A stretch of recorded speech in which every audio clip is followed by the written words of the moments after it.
All right, so we let that set up overnight. I'm gonna set the camera up and take these clamps off, and then probably get started on the next one.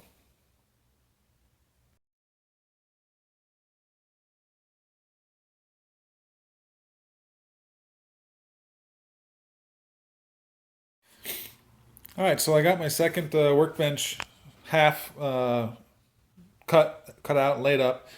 I potentially saved myself an expensive mistake. What I had done initially was I measured these clamps, the Yorksons, and they will hold a 24-inch piece of work, whereas these cheap ones from Lowe's, I don't even know what brand they are.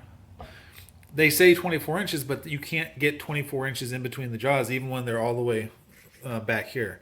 So I'm going to leave one board off of this top, glue that up, and then glue the two pieces together. So my workbench will be short. What I might do is just screw in the last piece, glue and screw it after I've glued the two pieces together. But yeah, if I would have glued this up with all 8 pieces, then I wouldn't have had 4 clamps that I need to put them back together. So anyway, I've got 7 here. I'm gonna glue those, clamp them up, let it sit for a day, and then I'll come back and glue this piece over here up with that. And then finally, I guess maybe on the back of the workbench top, I'll screw in the final 2x4, just so I can have that 24-inch top. All right, it's all glued up, ready to go. Just gotta wait. That's the only thing about gluing is you gotta wait, about 24 hours before it's done. You only like the bottle says you only need to clamp it for 30 minutes, and then you can not stress the joints for 24. I prefer to just leave the clamps on there, let it sit, and then come back the next day and go from there. So I'm making a change to the workbench. I put this video up on Reddit, and Reddit user Another is Another made a good point that if I put a skirt on the bottom edge of this table, then I won't be able to clamp. And he made a really good point, and and he sent me an idea of a different way to construct it, which is something similar to this. I'll have these, I'll have the legs braced here and up here, and then I'll have my shelving running across the bottom. And I think that'll work out. It might work out a little bit better, and I won't have to put a skirt on. I just have to figure out how to join these legs up into the undercarriage, which shouldn't be that too hard at all. But anyway, hey, I want to say thanks to Another is Another, and let's get started on this workbench. All right, we got it all glued up. The glue's set overnight. All we have to do now is take the clamps off, and then we're going to do one more gluing. It seems like this has been a little drawn out process, but we are making a pretty thick tabletop. So anyway, I'm going to get these clamps off.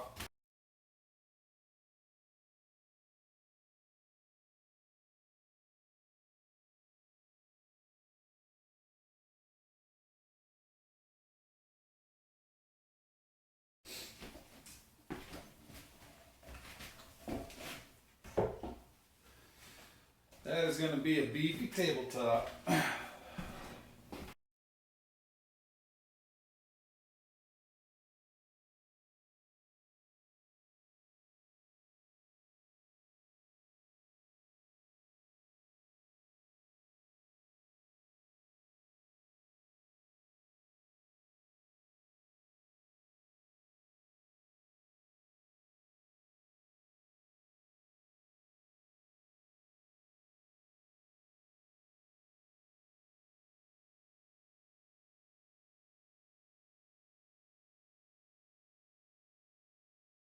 We'll give you a little better shot there. Got all the clamps on, everything's tightened down, ready to go. And that's going to be the tabletop. We'll probably add one more board after I get everything, after this gets glued, after this dries up, and we'll take this other board that was left over and put it on there just to give us, that extra inch and a half. All right, so I got some untreated dimensional 4x4s, and now I need to cut them to length for the tabletop here. So overall, I want my workbench to be 37.5. That'll put it flush with this desktop, or this tabletop here. So I'm taking 37.5 minus a ½ inch for the top. That's gonna sit on top of this thing. And I'm taking 3.5 off for the thickness of this thing, which leaves me with 33.5. So I'm going to need to cut 4 33.5 inch 4x4s to form my legs. Let me get that set up.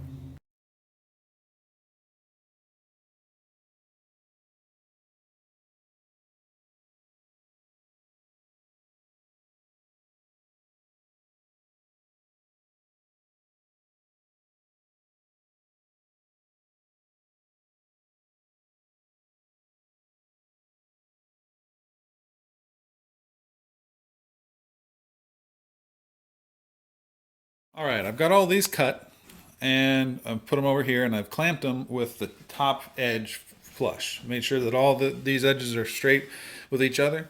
And I clamped it in, and then I'm going to do some markup on these boards to where I'm going to cut some mortises, I guess, or I guess you call them mortise. Each one of these is going to be, have a flush. I'm going to use the skill saw to cut out a 3.5 inch channel for a 2x4 to sit in, and I'm going to do the same thing down here, 4 inches from the ground. Put another channel in the 4x4. So there'll be a channel right here, and then there'll be a channel down here that 2x4s will fit into, and that'll allow me to sort of start framing out these legs. I think you'll see where I'm going with it once I get to cutting. Anyway, let me mark these up and we'll get going.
So after thinking about it, I have decided I'm not going to put it 4 inches from the ground. I want to have as much space to store things here. So I'm gonna put this stringer right at the bottom of the leg. All right, so I got my mortises cut. I don't know. Leave it in the comments if I'm getting that wrong. If that's not a mortise, because no, it's not really. I guess it isn't, because it's mortise and tenon. Whatever this is, whatever this cut is, it's escaping me right now. But I've got that in there. This will be the top, and then this will be the bottom. There'll be a 2x4 that sits in there,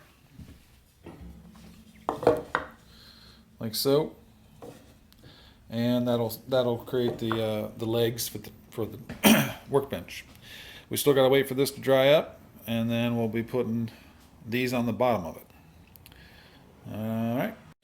All right, it's starting to come together. I can sort of see where I'm headed. Next step, I guess, is to cut some stringers for the top and bottom of the legs. Get those put in, and then I'm going to use a really interesting tool that puts toenails, or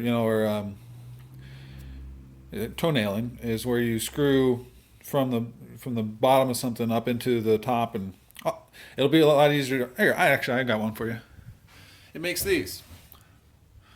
It makes a toenail or recess or whatever you want to call that. And I'm going to use that to join the legs to the tabletop from the bottom. But anyway, so that's it for this video.